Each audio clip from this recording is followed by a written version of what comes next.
Well, my father was a lawyer, and about my sophomore year of college, he asked what my plans were after college, and I didn't have any. So he was like, you need a job. I said, well, if I go to law school, I don't need a job. He said, no, you don't. I said, all right, well, then I'll go to law school. My clerkship was coming to an end. I got a job offer from Hudson County, from the Attorney General's office, and obviously my dad's firm. And I wanted to go somewhere where no one knew who I was. So they had a clerkship program here. I had only worked in civil. So I decided, let me see what I think of criminal. I came down here, interviewed, got the job, and just fit in perfectly. It fit into my lifestyle. I wanted to raise my family down here, so I stayed.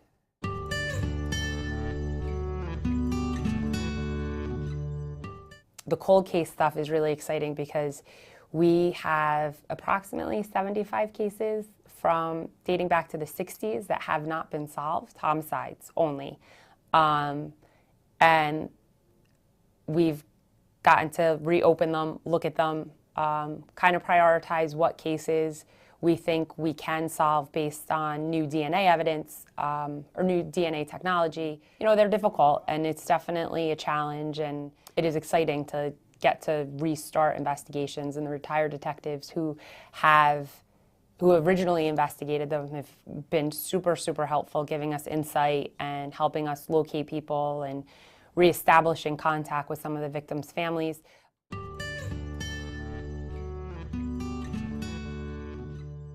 So one of the things about a law degree is that you could do anything with it. You don't have to be a trial lawyer. You don't even really have to be a lawyer.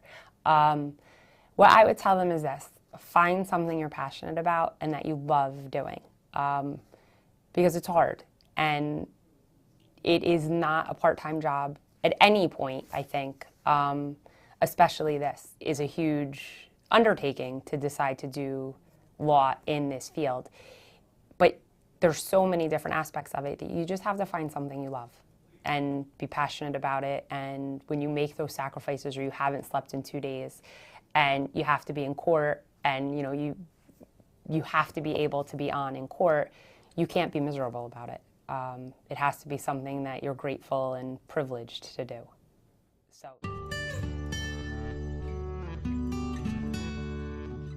So I had the opportunity, because we were matched, to donate my liver to him, which I did, and it was amazing. It was an amazing experience. He did amazing for a week, and unfortunately, because you keep someone at the hospital, he was 70 years old, he got an infection at the hospital. They needed to operate on him a second time, and when they operated on him a second time to deal with the infection, his heart just couldn't handle the second operation. But for that week, it was amazing because the liver was growing.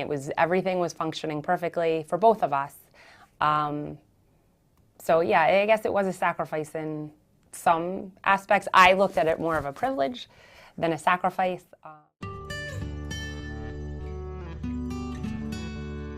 Nothing. And the only thing that I've really been able to find that does that is yoga. So I know it's kind of quirky, but it definitely keeps you balanced, and for the 90 minutes you're in that room, you are you're forced to focus on yourself.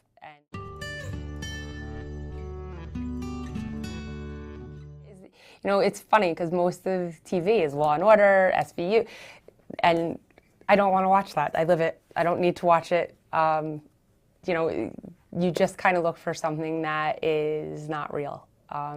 And Game of Thrones, to me, could not be more fictional, but it is an amazing TV show. So I recommend it.